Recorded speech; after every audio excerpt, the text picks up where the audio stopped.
Welcome back to another my blog. आज म अफिसबाट आउँदैछु। म बाटोमा आउँदै ब्लग बनाउनु मन लाग्यो, किनभने यहाँनिर चाहिँ अलिकति सम्म परेको पनि छ। त्यही भएर पनि ब्लग बनाउने भन्ने लाग्यो होइन, मोटो ब्लग। अहिले बर्खाको समय, बाटोहरू बिग्रिरहेको अवस्था छ। खासै बाटोहरू चाहिँ राम्रो छैन होइन। यद्यपि अब जोस चलेकै छ भनौँ न होइन।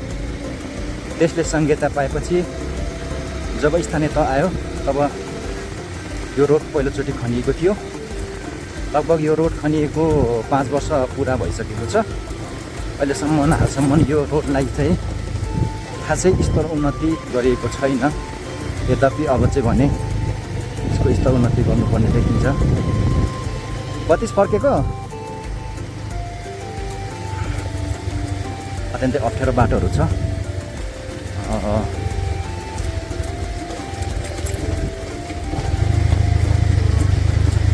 आजभोलि प्रायःजसो अफ रोड नै छ भनौँ न है। हाम्रो गाउँतिरको रोडहरू चाहिँ यात्रा गर्नु चाहिँ अलिकति गाह्रो छ। एकदमै केयर गरेर चाहिँ ड्राइभ गर्नुपर्ने देखिन्छ होइन। पानी पर्छ बर्सातको समयमा होइन। अब बाढीले अनि त्यो जुन भलबाढी गर्दाखेरि चाहिँ अलिकति सडकमा चाहिँ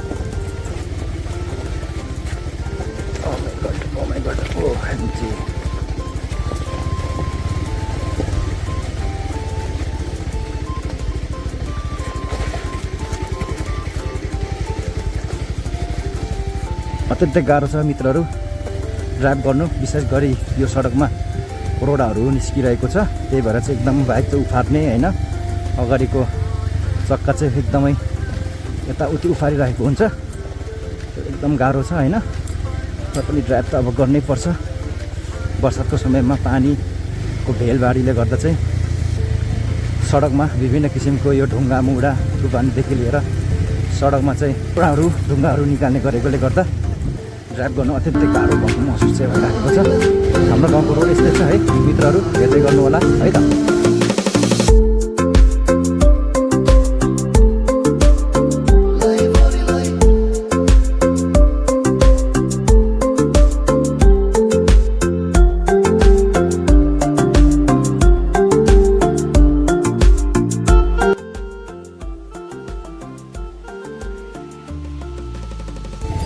हालसम्म यो सडकमा खासै मेन्टेनेन्स गर्नु परेको थिएन।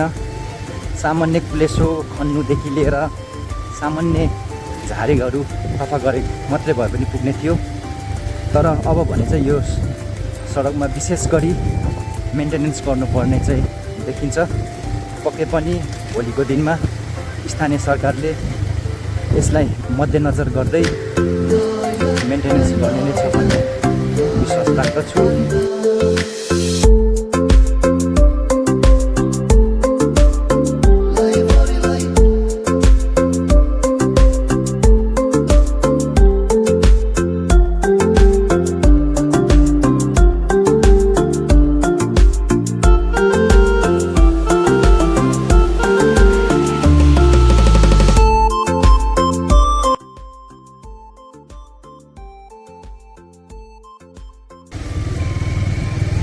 पुरै हिलो छ त भाइ, के हो यस्तो?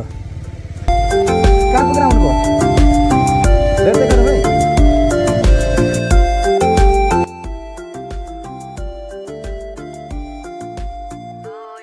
यो चाहिँ हाम्रो लोकल भालेहरू पनि छन् यहाँ होइन। स्थानीय जातको यो कुखुराहरू हो। कुखुराहरू चाहिँ छोड्नु भएछ।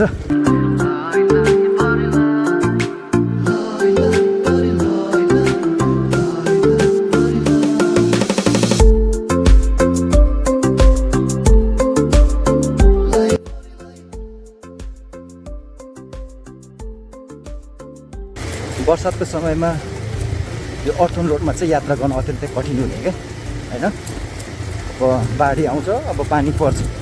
अब सबैतिर कुलेसो खनेको छैन। अब सबै पानीहरू प्रायः सडकमै लगाइदिन्छन् अब, अथवा सडकमै चाहिँ बगिरहेको हुन्छ। त्यसो गर्दाखेरि सडकहरू चाहिँ खिने, ढुङ्गाहरू निस्किने, रोडाहरू निस्किने गर्छ होइन। अब सानोतिनो पहिरोहरू गइराख्ने त्यसैले अब विशेष गरी यो पानीमा ध्यान दिएन भने अब यो सडक यस्तै नै हो।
ओ माई गड, यहाँ त हालेछन् हौ, यहाँ हालेछन्, यताबाट हाल्नु पर्यो। ओ अलिक बढी खनेछन् साथीहरूले यहाँ पानी लाने क्रममा।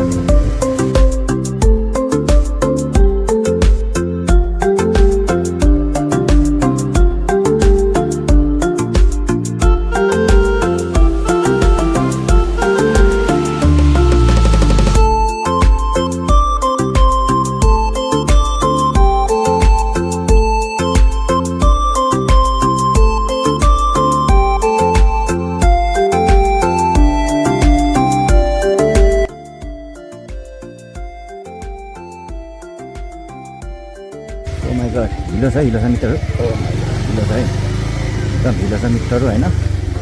के गर्ने, ड्राइभ चाहिँ यस्तै पनि गर्नै पर्छ। पानी पऱ्यो भने हाम्रो ठाउँतिर सडकहरूतिर अलिकति पानी पऱ्यो भने हाम्रोतिर सडक चाहिँ छिटै बिग्रिन्छ क्या।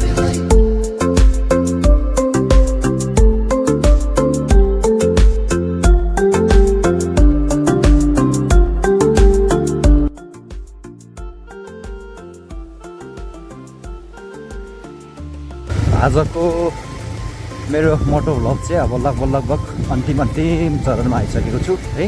मेरो भ्लगलाई यहीँ नै एन्ड गर्न चाहन्छु।